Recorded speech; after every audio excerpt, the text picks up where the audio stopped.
Almost 2 years ago here in Percy's Park, I created the Puppet Theater you can see right behind me. And here in the Puppet Theater, you can find the puppeteer entrance. You can perform the puppet show yourself if you want. Select any one of these characters. Let's go for Peanut right now. And you can see you can have a little puppet show. Unlike this, you can see it a little bit better. Look, there you have your character that you can play here. Now, ever since working on this, originally the idea of puppetry in Minecraft hasn't really left my head. Since then, I've never really had an excuse to figure out puppetry in Minecraft a little bit more beyond this. But I'm also a grown man, so I don't need an excuse. And so what I want to do here on my channel over the next few days/weeks is create a little mini-series where we discover puppetry in Minecraft. And one of the things that I found is these puppets here, they are very much stuck to a two-dimensional plane. They can go left and right and top and bottom, but they cannot go forward and backwards, right? Which is why at some point I made another puppet. You can find him right here on top of the marquee for the Puppet Theater. This here is Hugo. Now, Hugo isn't really an officially supported feature of Percy's Park, and as such, I never updated him, and as such, he's very much broken.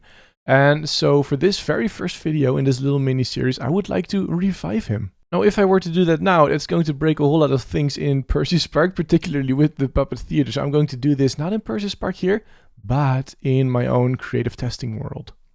Here in my testing world, what I want to do is create a new data pack. Create puppets, I guess. I think this is how that works. I don't know. Look at that. What I'm going to do is I'm going to copy all of Hugo's old stuff into this new data pack, and then we're going to see where we are, really, because I have no idea. And so this here is the current state of the data pack, and you can see that we have a lot of really weird errors over here. All of this has been updated in Minecraft, so we need to change a lot of this to make it work. So I've just done a whole bunch of stuff. I'm pretty sure I lost the plot with what I'm doing exactly. I genuinely don't know if this is going to work, but I want to try it. Yeah. Okay. It doesn't work. What happened? Oh, I know what happened. I need to run this function first. Oh, buddy. So, yeah. Okay. Perfect. This is what I wanted. Alright, so I fixed it now. I completely forgot about the part where it will turn me invisible when I do this, but it turns me invisible. But look at that, there's Hugo. Hello! Hello! Hello, there he is. Isn't that cool? Oh, I'm so excited about this. I think I had to turn me invisible so that in the park you don't really see the puppeteer, but you really just see the puppet itself. Though it's kind of weird that I'm still holding one in my hand though, isn't it? There's two of them now. That's weird. Luckily though, we can fix that with a resource pack.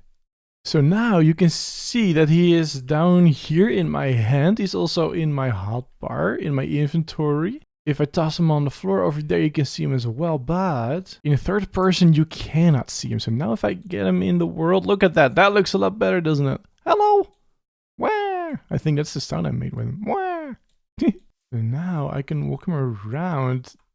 And this is essentially who he was. That's Hugo, everyone. Isn't that cool? Now, the big challenge with Hugo was getting this sort of smooth movement, and I did a pretty good job. If you want to know how I achieved the smooth movement, if I go into spectator mode, you can see there are some invisible armor stands, and it's trying to get himself in between those.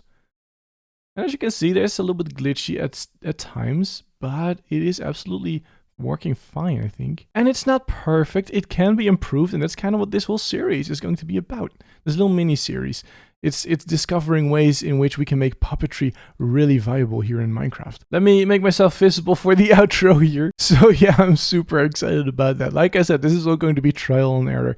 In this series, we're just going to explore all the possibilities and see if we can make puppetry in Minecraft kind of viable. I don't think I've really seen too many people mess with it too much. So this will be a really interesting series, and I don't know. I hope to see you for the next video.